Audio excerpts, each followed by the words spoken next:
welcome to ENI UK and Europe edition. I am Giancarlo Matera, reporting from London. We will be bringing you news reports from the United Kingdom and Europe. And we have live reporters on standby, ready to give their reports. In our lineup today, the new virus restrictions for another 1.4 million in Northern England. The United Kingdom says it's also ready to restart its Brexit talks. And London's Heathrow Airport unveils rapid pre-flight virus tests. Headlines in Europe, the curfew empties the streets of France following an alarming surge of new daily cases of COVID-19. And in Spain, they have now reached 1 million cases of COVID-19. Joining us live, we have Lavan Season. Thank you for joining us, Lavan. What report do you have for us today? Thank you, Giancarlo. Well, today I will report about the situation of London museums, such as the Charles Dickens Museum, and how they are dealing with the negative effects brought about by the pandemic. Thank you. We look forward to hearing about that later in the program. Also joining us, we have Ashley Spiritu. Hello, Ashley. Nice to see you. What's the latest interesting story coming out of London this week? So, Giancarlo, I'll be reporting on Britain's most famous bird, the raven, as it readapts to having the public in the Tower of London as they reopened last July.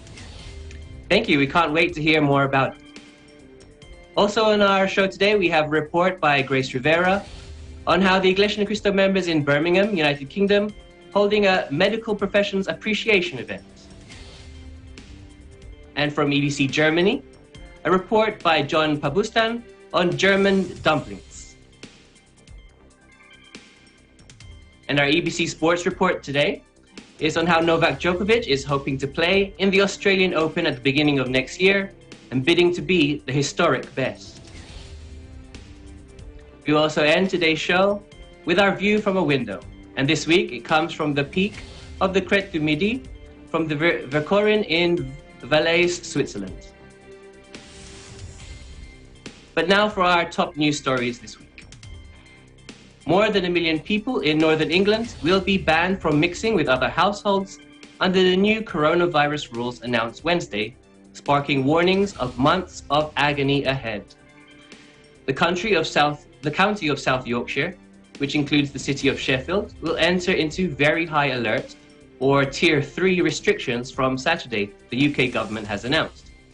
Under the new rules, many pubs, bars, casinos and other venues will be closed for at least 4 weeks, and residents will be barred from meeting anybody outside their household, indoors, or in private gardens.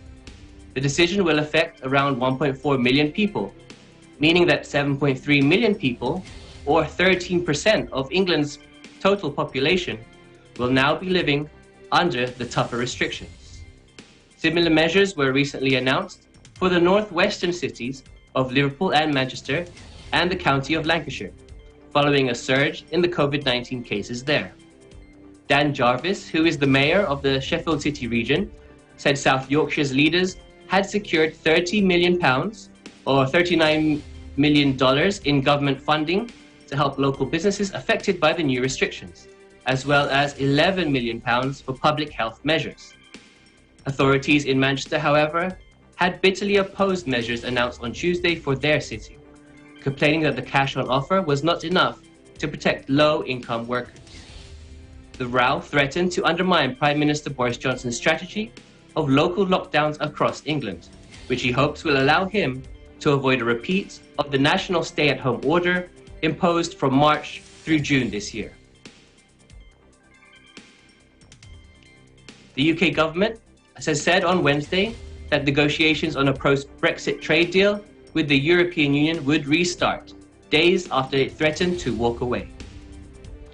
British Prime Minister Boris Johnson had called off the long-running talks on a free trade agreement demanding a fundamental change in approach from Brussels.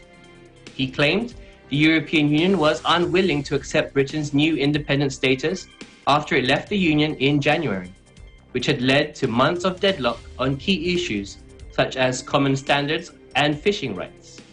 But in a statement, Boris Johnson's Downing Street office said the EU negotiator Michel Barnier had acknowledged London's concerns in remarks to the European Parliament earlier on Wednesday. After a subsequent conversation between Barnier and his UK counterpart David Frost, Downing Street said, "We are ready to welcome the European Union team to London to resume negotiations later this week. It is clear that the significant gap remains between our positions in the most difficult areas, but we are ready with the EU to see if it's possible to bridge them in intensive talks," the statement added. Downing Street said it still wanted a deal for when a post-Brexit transition period ends on December 31 this year, but held out the possibility that would again walk away from the talks. As both sides have made it clear, it takes two to reach an agreement, it added. The statement said that both Frost and Barnier had agreed to an initial phase of negotiations in London from October 22 to October 25. It would be on the basis of legal texts, a key demand of the UK, across all negotiation tables concurrently. Now to Heathrow's London airport. On Tuesday, it began to roll out a paid-for rapid coronavirus testing, which results in 1 hour, as it seeks to boost its demands decimated by the deadly pandemic. The LAMP saliva test, which does not have to be processed in a laboratory, will cost £80, or $102 per passenger, and is available initially for passengers flying to Italy and Hong Kong from Terminals 2 and 5. COVID-19 test will provide results more quickly than those used in Britain's state-run National Health Service, according to the Heathrow test providers, the aviation company Collison and logistics firm Swissport. Passengers will be asked to register online for the test before travelling to Heathrow, which is based in the west of the British capital. Collison and Swissport describe the test as a critical step in the aviation sector's recovery, restoring travellers' confidence and reopening routes from the UK to the rest of the world.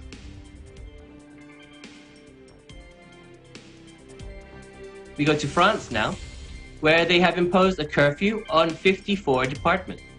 A curfew between 9 p.m. and 6 a.m. was already in place in Paris, Marseille, and Lyon since last week. But due to record numbers of daily new infections of COVID-19, more than 40,000 on Thursday, the government announced the extension of the curfew to 38 other departments.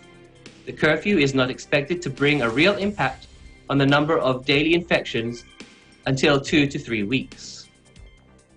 The curfew means 46 million people need to stay at home, thus putting the once busy nightlife of streets, cafes, and restaurants of affected cities into a sudden halt. Earlier this week, the number of infected patients in intensive care reached more than 2,000. The last time this number was reached was in May. The extension of the state of health emergency of the country was also confirmed in a cabinet meeting last Wednesday, which would give the government the right to impose restrictions on people's movements, the opening hours of restaurants and public gatherings until April of next year. We go to Spain now, where last Wednesday they joined the list of countries to have reached the grim milestone of 1 million cases of COVID-19. It is also the first country in the European Union to be able to hit that number. The first case in the country was diagnosed at the end of January in the Canary Islands, home to around 47 million people, then became one of the countries most affected by COVID-19. The government then imposed one of the world's strictest lockdowns to reduce the spread of the virus. The lockdown measures were lifted in June, but due to an alarming surge of new cases in recent weeks, some cities and regions have been implementing new restrictions. Madrid, for example, has been under a partial lockdown since early October. Health Minister Salvador Illa has stated that a second wave is no longer a threat, but rather already a reality across Europe. He added that the government was open to everything in order to contain the virus. Okay, it's time for a break now, but please come back for more E&I UK and Europe edition.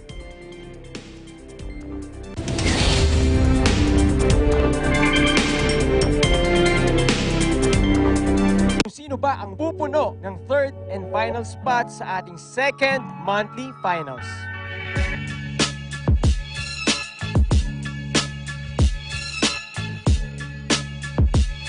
Abangan natin sa Tagisan ng Galing Part 2 Dance Edition!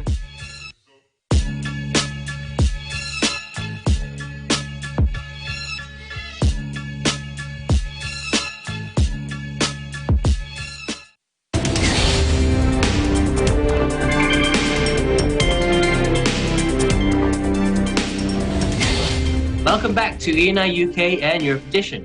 Now for some more interesting stories from around the United Kingdom this week.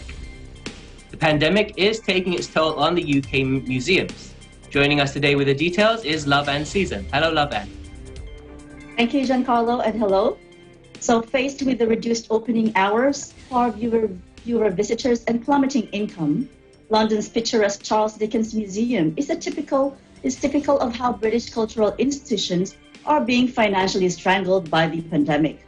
The Victorian house in the heart of the British capital, where the famous storyteller wrote Oliver Twist and the Pickwick Papers in the 19th century, was eerily empty earlier in the week, days after the government ramped up virus restrictions in the city. That is perhaps not surprising. The residence, which houses many of Dickens' personal effects, has only been open 3 days a week since the late July, following Britain's months-long nationwide lockdown. Elsewhere, the other museums, theaters, and concert halls are struggling to survive and forced to lay off hundreds of employees. Cindy Sugru, director of the Charles Dickens Museum, said the shutdown was a real shock, as the overwhelming majority of its income, which comes from admission fees, souvenirs, and special events, disappeared overnight. Today, only around a fifth of the typical 60,000 annual visitors are still coming through the doors, in large part because half the normal footfall is from overseas. They are staying away. With Britain imposing 2-week quarantine requirements on many foreign visitors, there is little prospect of an imminent resurgence.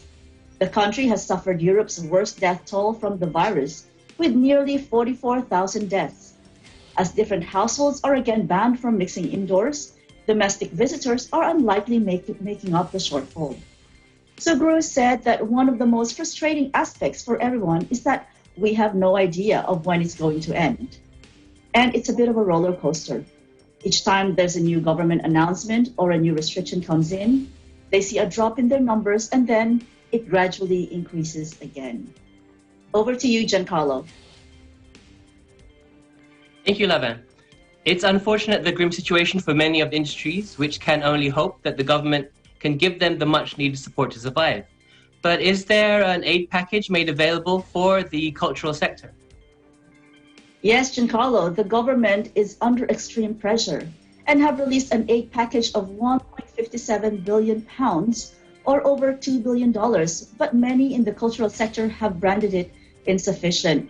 The Charles Dickens Museum, which usually has an annual turnover of £850,000, has received around £500,000 from a range of sources, which will keep it going until spring. Its director is confident, though, that they will bounce back when the pandemic is over and international tourism will return to London. But it's just that no one knows exactly when that will be, and which is what is the director's concern right now. Giancarlo? Thank you, Lavan. There are also reports that some museums are selling their artworks. Why is that, and how does the cultural sector feel about it? Well, that's right, Giancarlo. And to simply put it, dire times are forcing some cultural institutions into making desperate moves just to save jobs.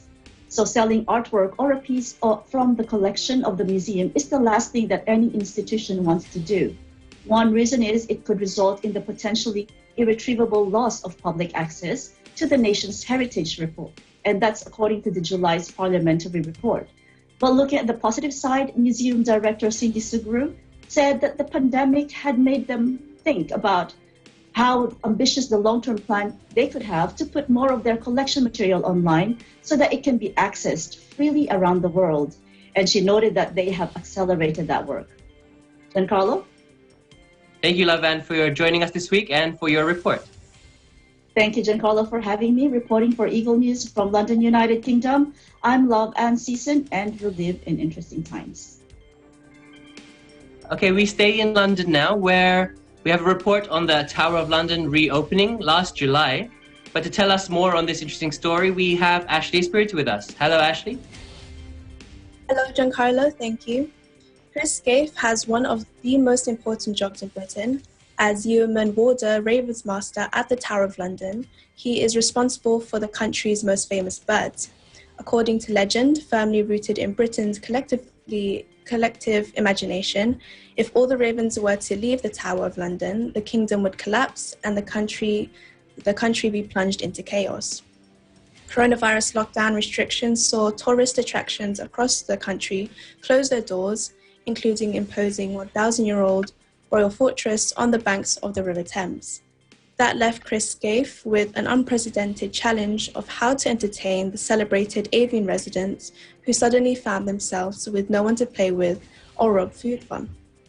It also raised fears the birds, known as the guardians of the tower, would fly away to try to find tasty morsels elsewhere, and worse still, risk the legend coming to pass.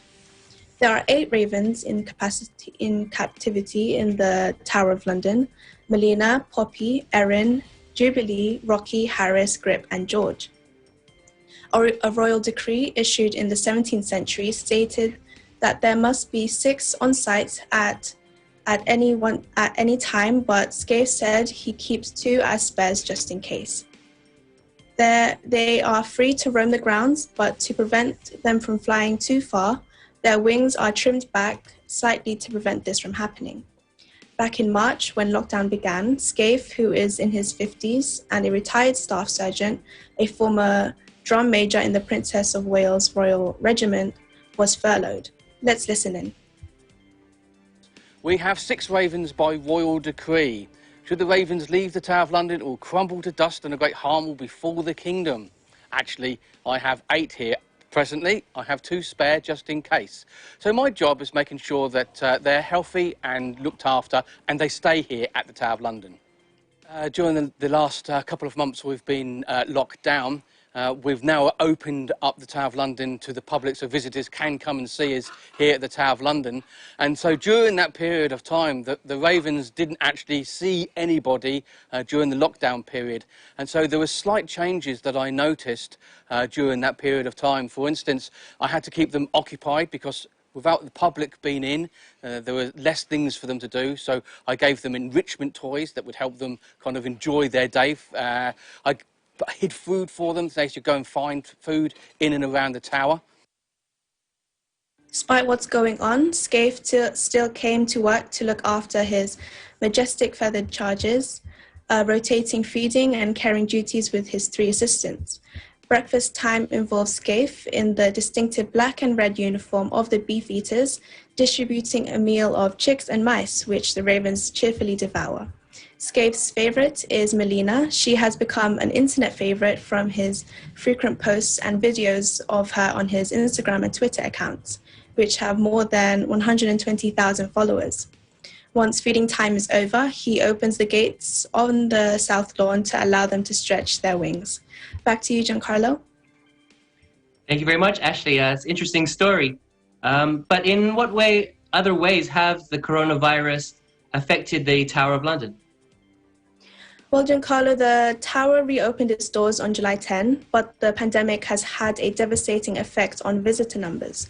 Some 60,000 people visited the tower every week in October 2019, but it has sadly only been 6,000 according to Historic Royal Palaces, which manages the site. And so during the 3-month national lockdown, Scaife said the ravens were given more freedom to explore other parts of the tower. Giancarlo? Thank you, Ashley. How else have the ravens been adapting to the new normal, the changes? Well, with no people around, Chris Scaife put balloons, ladders, and even mirrors in their cages to keep them entertained and hid food around the tower grounds for them to find. The birds are now kept in their cages more often to make sure they are eating enough, as there are slim pickings from the tower's rubbish bins because of the reduced footfall. Now, as life returns to a semblance of normality, the ravens are readapting to seeing more humans again and their old routine. Scaife has looked after the ravens for the last 14 years, tending to their needs out of clear affection, but also out of a sense of historic and patriotic duty. Giancarlo? Thank you so much, Ashley, for bringing us these interesting stories, and we're thankful to have learned more about the ravens in the Tower of London. Thank you for having me, Giancarlo. I'm Ashley Espiritu, reporting from London, United Kingdom, and we live in interesting times. Okay, now we go to a report by Grace Rivera on how medical professionals in Birmingham, England, were all smiles at an event organized by the Iglesia Ni Cristo Church of Christ. Let's watch her report. It has now been 6 months since the United Kingdom declared national lockdown in March of this year. Since then, unexpected changes in the demand of healthcare has significantly increased, putting pressure on the nation's healthcare system. All sectors of care practices continue to provide much-needed care and support to the community. UK's healthcare system has taken a real toll in their demand as the pandemic continues to loom over the entire country. While the nation pays homage to the healthcare professionals, a small token of appreciation was also organized by the Iglesia Ni Cristo members in Birmingham. Ensuring compliance to the government guidelines of staying at home, the members of this local congregation organized a virtual medical profession appreciation day via WebEx. Children gathered online and sang an original Iglesia Ni Cristo musical composition, which they performed especially for the healthcare workers watching from their respective homes. Thank you messages and words of encouragement and appreciation bring so much joy to the hearts and lives of our medical workers who continues to work tirelessly in the battle against this pandemic. Reporting for Eagle News, United Kingdom, I'm Grace Rivera, and we live in interesting times. It's time for another break now, but please come back for more ENI, UK and Europe edition.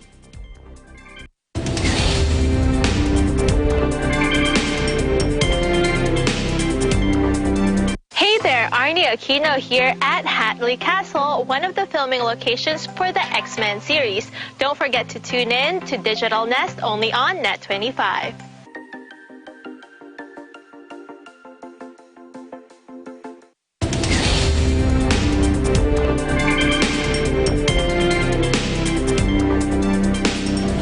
Welcome back to ENI UK and Europe edition. Now for some interesting stories from around Europe this week. We will be traveling to Germany now, where we'll be able to have a taste of some delicious bread dumplings. This report is being brought to us by John Pabustan. Let's watch his report. Today we are cooking together a German dish called Semmelknödel together. It originates from Bavaria and is often served as a side dish.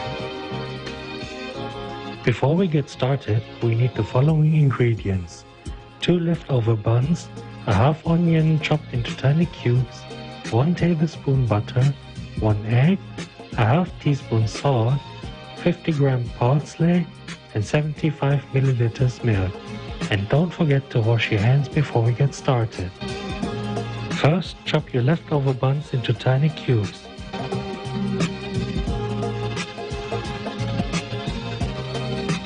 Then mix them together with a half teaspoon salt in a bowl.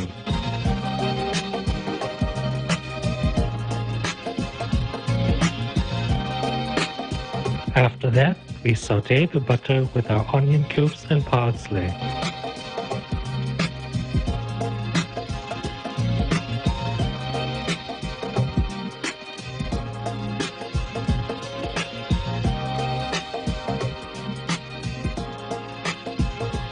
Parallel to that, we heat the milk without cooking it.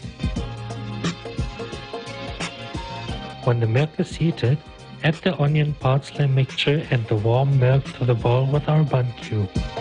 Mix everything in the bowl thoroughly together and let it rest for 10 minutes. Whisk the egg and add it to the bowl together with a pinch of salt.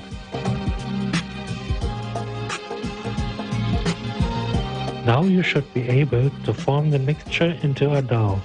If the dough is too soft, you are free to add more bun cubes, or if the dough is too dry, add more milk instead. If your dough is ready, you can form around 4 dumplings with the size of a baseball. Wet your hands to make the forming process easier.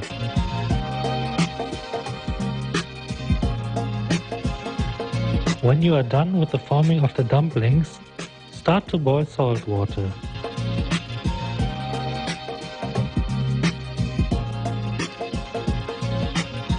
Then put the dumplings in the boiling water and immediately reduce the temperature of the stove to middle temperature.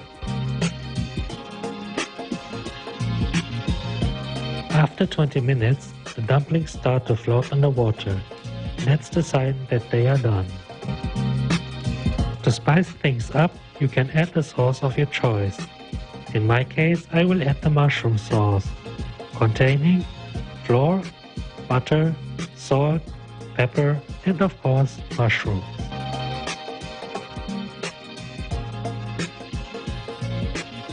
I hope that you enjoyed our small cooking together. I'm John Pabustan from the EBC Bureau Dortmund, and we live in interesting times. Thank you so much, John, for that interesting report, and we look forward to having more and seeing more of Germany's delicacies.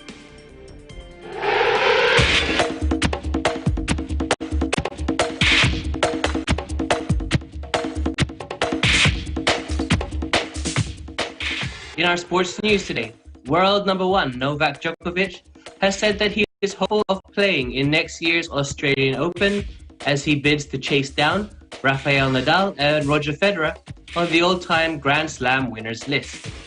The 33-year-old said he was not sure about the date of his arrival in Melbourne because of the mandatory 2-week quarantine imposed due to the COVID-19 pandemic.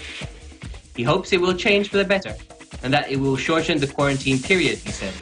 But if that is the case, of course, most of the tennis players will have to go to Australia sooner. Djokovic topping the world ranking since February the 3rd this year. The Serbian star is almost 2,000 points ahead of his main rival, Rafael Nadal, who demolished Djokovic himself 6-0, 6-2, 7-5 in the recent French Open final earlier this month. He needs to earn some more points at the Australian Open next year, where he will be the defending champion, in order for him to break the Swiss great Roger Federer's record of the most weeks as the ATP world number 1. Maybe someone has a problem with the fact that I have the biggest ambition and that I verbalize them, Djokovic told reporters after a recent practice session in his native Belgrade. But I was raised to be honest, clear and open. And that is my character and personality. My goal is to be an historic number 1, the longest on top of the ATP list, and I am working towards that end. The 17-time Grand Slam winner, who was disqualified from the US Open after accidentally hitting a line judge with the ball, favors replacing line judges with technology. He said, "I believe that when it comes to decisions about line technologies, could be more effective than the human factor." Rafael Nadal and Roger Federer have both won 20 Grand Slam titles. Novak, with 17, will continue to chase his great rivals in the coming season. And we look forward to even more epic battles between the greats of tennis.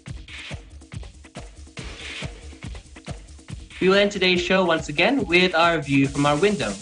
This time we are taking a cable car from the village of Verkorin in the Valais region of Switzerland. On your way up, sit back and enjoy the ride as you climb 2,336 meters. And as soon as you reach the tip of the Crête du Midi, take a breather because the 360-degree view just gets better. Just imagine yourself from your skis in wintertime, or in your hiking shoes in spring and autumn, or simply with a hot cup of Swiss chocolate enjoying the majestic view. These videos were courtesy of Christine Benedicto from our EBC Switzerland Bureau. Thank you so much for this beautiful view. And that's it for this week. We hope you stay safe and keep positive as we bring you more stories next week from the United Kingdom and Europe. I'm Giancarlo Matera, and we live in interesting times.